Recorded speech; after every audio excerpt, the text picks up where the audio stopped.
अच्छे इंसान बनिए। आप देखिए जन जन के दिल में ये आवाज़ उठने लगेगी कि वो तो बहुत महान व्यक्ति है, वास्तव में महान है, सब कहने लगे। कितनी स्त्रियों को कहते सुना है कि हमारे पति जी भगवान तो नहीं है लेकिन भगवान जैसे लगते ही है, क्योंकि इनमें गुण बहुत है। और कितने पुरुषों से मैंने सुना है कहते हमारी जो पत्नी है, अरे क्या बात गुरुजी, लक्ष्मी जी को तो हमने देखा नहीं लेकिन मेरे घर की ये साक्षात लक्ष्मी है, इसने घर में सब शांति बना रखी।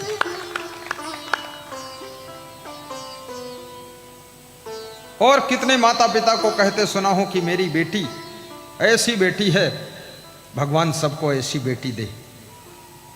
मेरे को उस दिन की याद आती तो दुख होता है जब ये विदा होकर ससुराल चली जाएगी तो मेरा घर सूना हो जाएगा।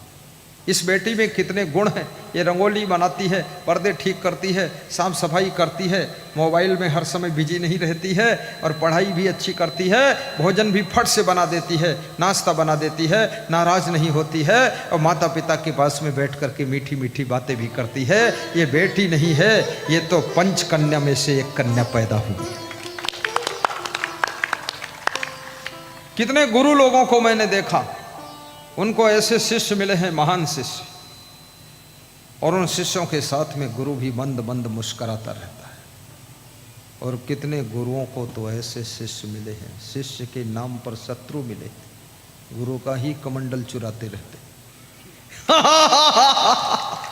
और मन में सोचते रहते ये गुरु कब मरेगा, इतना बुढ़ा हो गया, अभी हट्टा कट्टा बैठा है, इसकी मृत्यु कब होगी, सीट खाली करे तो मैं गद्दी पर बैठूं।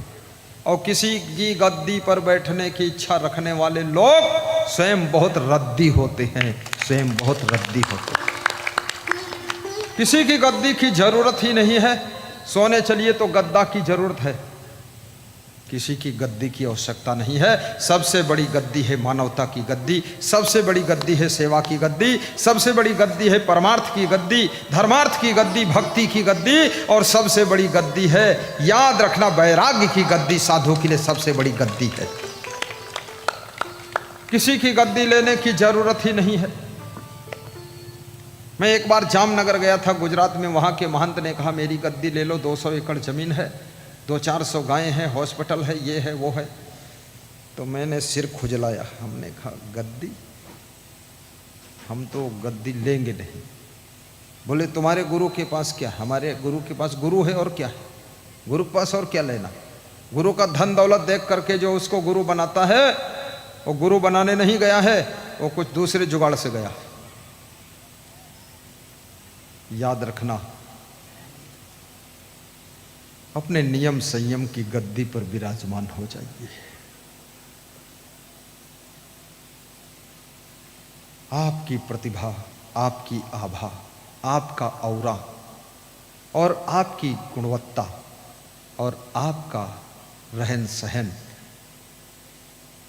तुम जिधर जाओगे उधर ही गद्दी बनाता चला जाएगा, सब गद्दी ही गद्दी हो जाएगी। इसलिए कभी गद्दी का लालच शिष्य को नहीं करना चाहिए। और ये भी याद रखना, वह शिष्य महान है जिनको अपने गुरु से बहुत प्रेम होता है। वह स्त्रियां पूजनी है जो अपने पति का ध्यान रखती हैं और पति की आयु बढ़े इसलिए पति को चिंता नहीं देती हैं, बल्कि पति को खुश करने के लिए हर कार्य करती हैं। वह स्त्रियां केवल नारियां नहीं हैं, वो नारी नहीं, वो नारायणी रूप है।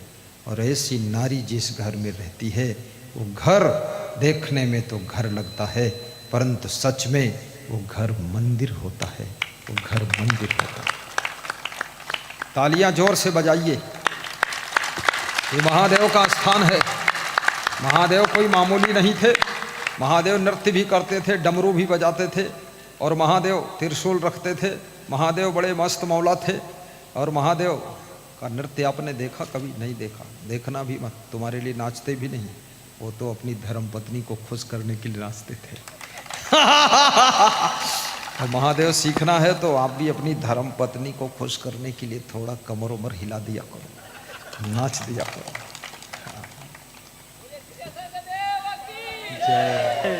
नाचने का मतलब क्या है? सुबह से लेकर के शाम तक दौड़ दौड़ करके काम करिए, वो काम करिए जिससे आपकी पत्नी भी खुश हो, बच्चे भी खुश हो, माता पिता भी खुश हो, सास ससुर भी खुश हो। यही नाचना है। इसके लिए कबीर साहब ने कहा है, प्रेम पाट का चोलना पहिर कबीरू नाच।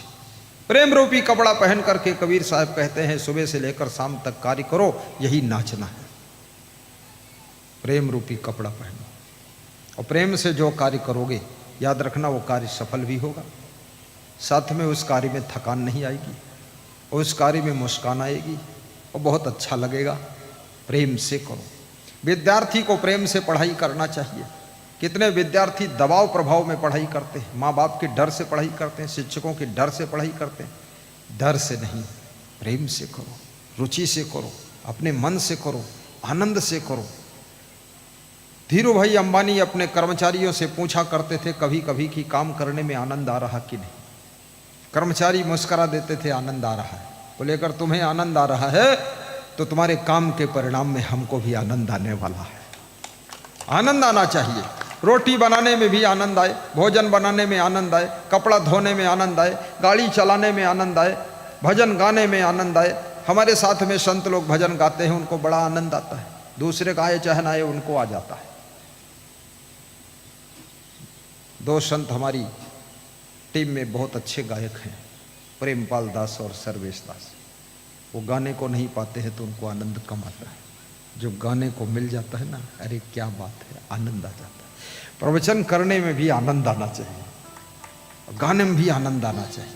और जब आपको आनंद आएगा गाड़ी चलाने में, तो याद रखना पीछे बैठने वालों को भी आनंद आ जाएगा। और जब तुम गुस्सा में गाड़ी चलाओगे तो पीछे बैठने वाले जरूर भूसा हो जाएंगे। कहीं लड़ेगी वो, ये मरेंगे, गुझल जाएंगे। तो आनंद, शिक्षक को विद्यालय में पढ़ाने में आनंद आना चाहिए। खेत में काम करते समय किसान को आनंद आना चाहिए। झाड़ू लगाते समय महिला को आनंद आ जाना चाहिए। झाड़ू पोछा करते समय जीवन में आनंद की कमी नहीं है। जहां तुम हो वहीं पर आनंद को पैदा कर सकते हो। ये तुम्हारे बुद्धि में कला है, विवेक में कला है। आनंद को तुम जितना बढ़ाना चाहो बढ़ा सकते हो, आनंद को मिटाना चाहो तो मिटा सकते हो। और परिवार में हंसी खुशी का वातावरण बनाइए और अपने परिवार को खुश करने के लिए बहुत सारी आदतों को त्याग करिए और गुरु के चरणों में बुरी आदतों को भेंट कर दीजिए, भेंट कर दीजिए। बोलिए सद्गुरुदेव की जय। जय हो, जय जय जय जय जय। ये महान भक्त हमारे गोरखपुर के गंगा प्रसाद जी, इनकी बहुत बड़ी श्रद्धा है। जय बोल रहे थे अभी। याद रखना, कबीर साहब कहते हैं, जय मरने से जग डरे मेरे मन आनंद, कब मरी हूँ कब पाई हूँ पूर्ण परमानंद। कबीर साहब कहते हैं, जिस मौत से संसार डरता है, उस मौत का नाम सुनकर, उसकी चर्चा सुनकर, मौत के बारे में पढ़ करके, मौत के बारे में प्रवचन सुनकर मेरे मन में आनंद आ रहा है। और मैं इंतजार कर रहा हूँ कि कब मरूंगा, कब पाऊंगा उस परम आनंद को। ये शरीर का भी झंझट खत्म हो जाएगा, मोक्ष की प्राप्ति हो जाएगी। इसलिए मैं मौत को गले लगाता हूँ। जब तुझे आना है आ जाइए।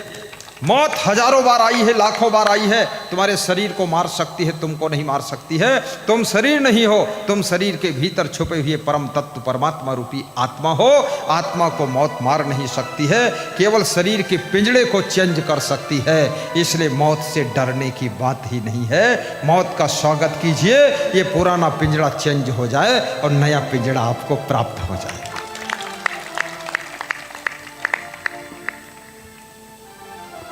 क्या भरोसा है इस जिंदगी का, क्या भरोसा है। आ रहे थे सत्संग में, रास्ते में ही गाड़ी पलट जाती है, यहाँ तक पहुँचते ही नहीं। जा रहे थे मरने के लिए, रास्ते में मिल गए गुरुजी, सत्संग सुना दिया, मन बदल गया। 20 साल तक मरे ही नहीं, जिंदा बैठे। जिंदगी का भरोसा भी नहीं है। लेकिन याद रखना, जिंदगी के बारे में किसी को पता भी नहीं है कब तक कितनी लंबी जिंदगी चलेगी।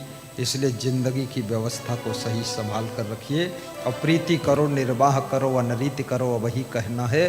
बाड़ी के प्रीति अथाह भई तो दुख हो सुख सबई सहना। दुख सुख सहने के लिए तैयार रहना चाहिए। अगर प्रीति जोड़ा है पति पत्नी गृहस्थ आश्रम के रास्ते में कोई दुख आता है हंसते हंसते दोनों सह लीजिए।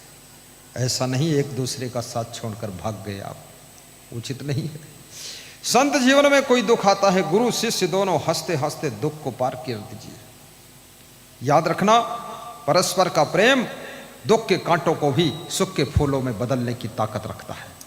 इसलिए आपस में प्रेम रखोगे तो दुख भी तुम्हारे पास पहुंचते पहुंचते सुख में बदल जाएगा, कांटे भी फूल में बदल जाएंगे और पीड़ा भी बीड़ा बन जाएगी और आपके जिंदगी का हर कष्ट आपके लिए रेस्ट बन जाएगा, रेस्ट बन जाएगा। प्रेम में बहुत बड़ी शक्ति होती, प्रेम की शक्ति को पहचानो। कबीर साहब ने प्रेम की शक्ति को पहचाना है। तुलसीदास ने भी कहा है प्रेम ते प्रकट होय भगवाना। गुरु गोविंद सिंह ने बताया है जिन प्रेम कियो ते नहीं प्रभु पायो। जिन्होंने जन जन से प्रेम किया, सबसे प्रेम किया, माता पिता से प्रेम किया, पशु पक्षियों से प्रेम किया, प्रेम पेड़ पौधों करके जीना छोड़िए। किसी की उन्नति को देख करके जलन करना छोड़िए। किसी के बढ़ते हुए धन को देख करके मन को परेशान मत होने दीजिए। किसी का बनता हुआ ऊंचा मकान अपने को हैरान मत कीजिए और किसी के द्वार पर खड़ी हुई चमचमाती गाड़ी को देख करके आप दुखी मत होइए। आप धन्यवाद दीजिए कि हे गुरु भगवान इसको गाड़ी मिली है, कभी कृपा हो जाए ऐसी गाड़ी हमको भी मिले, ये ठीक है।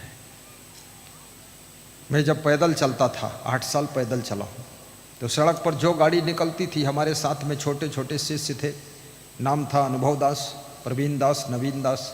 तो जिस गाड़ी को देखते थे कहते थे गुरुजी ये गाड़ी देखो बहुत अच्छी है, इसी को लेंगे। हमने कहा साइकिल लेने के पैसे नहीं, गाड़ी की बात करते हो। तो होशियार था चेला, बोलता था बात करने में पैसे लगते ही नहीं, बात तो कर ही लेते हैं, लेंगे तब लेंगे। वो बात करने में आज भी बड़ा होशियार है। हाँ, सोच हमेशा ऊंची रखो। और जो वे बच्चे सोच रहे थे आज वो सब चरितार्थ हो गया। और मैं जब छोटा था मैं देखता रहता था, कभी कभी खाट पर लेटा हूँ, ऊपर हवाई जहाज निकलता था तो मैं सोचता था ये चुंबक दिखाता था कि ये नीचे गिर जाए तो ठीक है, हम भी बैठ लेंगे इसमें। तो चुंबक कहाँ खींच सकती उसको। फिर थोड़ा बड़ा हुआ तो मन में सोचने लगा हवाई जहाज जब मैं भी बैठूंगा, तो बैठ लिया मैंने।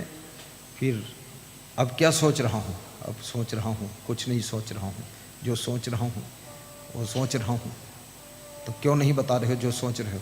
सोच रहा हूँ इसलिए नहीं बताऊंगा, जब करूँगा तब बताऊँगा।